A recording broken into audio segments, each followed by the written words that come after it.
Hi, I am Dr. Ayda Başgül Martin, and in this video I will talk about the hair anatomy and physiology, one of the accessory structures of the skin. If you would like to hear about my upcoming educational videos, make sure to comment, like, and click the subscribe button below to be informed first. I assure you, at the end of this video, you will learn not only about hair anatomy and functions, but many fun facts. I expect from you to not only able to recognize these structures on an anatomical model, but able to draw and label them. Because I believe one of the best ways to learn the anatomy is the drawing and labeling. Hair is a protein, primarily alpha-keratin filament. It originates from the hair follicles and the stem cells on the right above the hair papillae called hair matrix. It originates in the deeper layer of the skin called dermis and extends throughout epidermis to above the skin.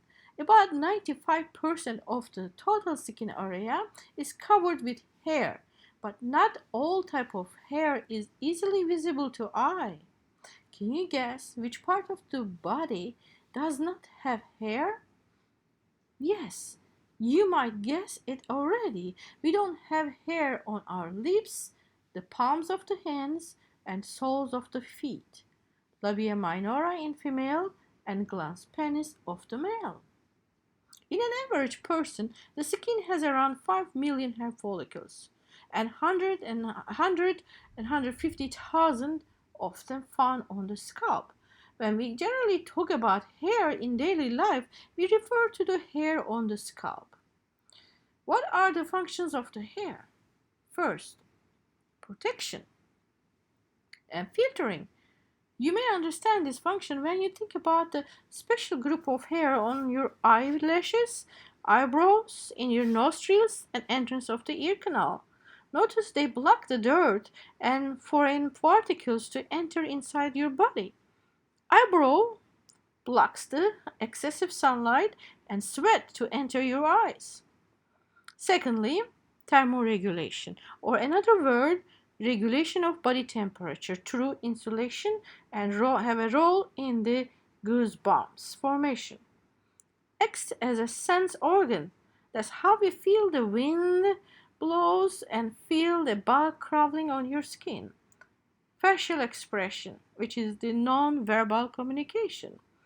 Visual identification, and of course, physical and sexual attraction. The layers of the hair are shown in the picture and labeled with the same letter on the list. Mainly have three layers: medulla, cortex, and cuticle. A shown in the medulla, it's soft, flexible inner layer and then formed by soft keratin. The cortex, dense outer layer by hard keratin, composes most of the hair shaft, contains much of the melanin that gives the hair its color. Cuticle, it's the outermost layer of the hair. It's the surface coating by flat overlapping single layer dead cells. And of course, we have a protective layers, inner and outer root sheet that covers those three layers. And they are labeled as D and E. After the bone marrow, hair is the second fastest growing tissue in the body. There are three phases of the hair growth. First, anagen. Anagen or active growing phase is the longest phase and it may take 2 to 7 years. Second phase is a catagen. It's the transition phase and takes 2 to 3 weeks. And lastly, the telogen or resting phase, which is hair follicle stay at rest, no new growth, and it may duration may change from 2 to 4 months. Hair typically grows at the rate of 0.3 millimeter per day during the anagen phase. On average, 50 hairs are lost and replaced per day.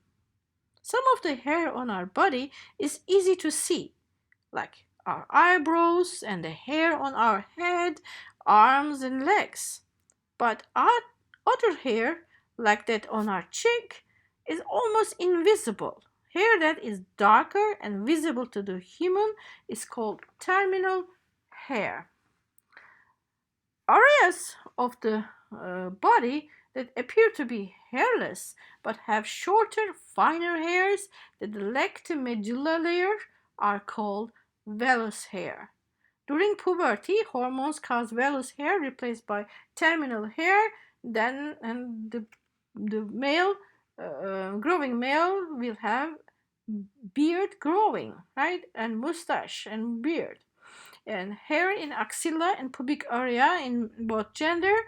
Again, vellus hair replaced by terminal hair.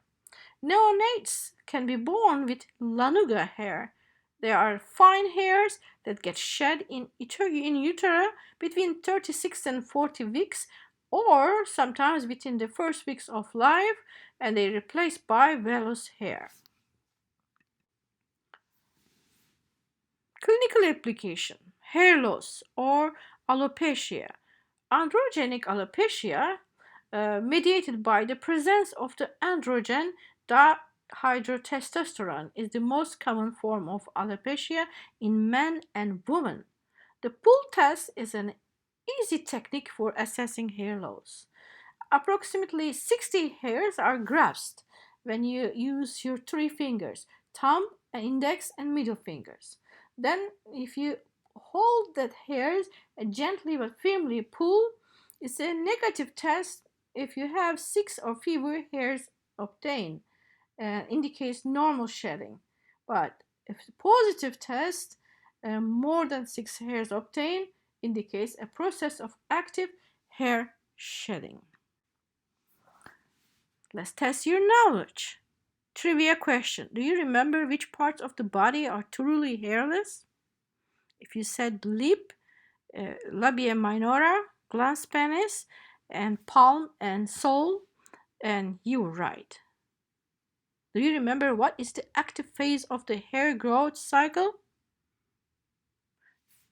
If you said anagen phase, you are right. Outside layer, which formed by overlapping single dead layer of the hair, called cuticle, right? The cuticle. Remember the layers in the middle, we have medulla, then we have cortex, and outermost layer is cuticle. Can you recognize the structure of the hair on the model? Let's draw and label it. That's what I draw for you. It's easy drawing, right? And see, number 1 represent what? If you said hair shaft, yes, I am very happy. In number 2, hair root. Number 3, which is showing the enlarged portion, deep portion, it is hair bulb. Number 4, that blood capillaries and the nerves getting into the hair, we call hair papillae. Right. And 6, can you guess what is 6 represents? It's group of the basal cells. If I say group of the basal cells right above the hair papillae, yes, it is hair matrix. And lastly, 5 is the hair follicle. I hope you liked and enjoyed and learned about hair. And if please feel free to like, comment, and click the subscribe button below if you wanna hear from me more.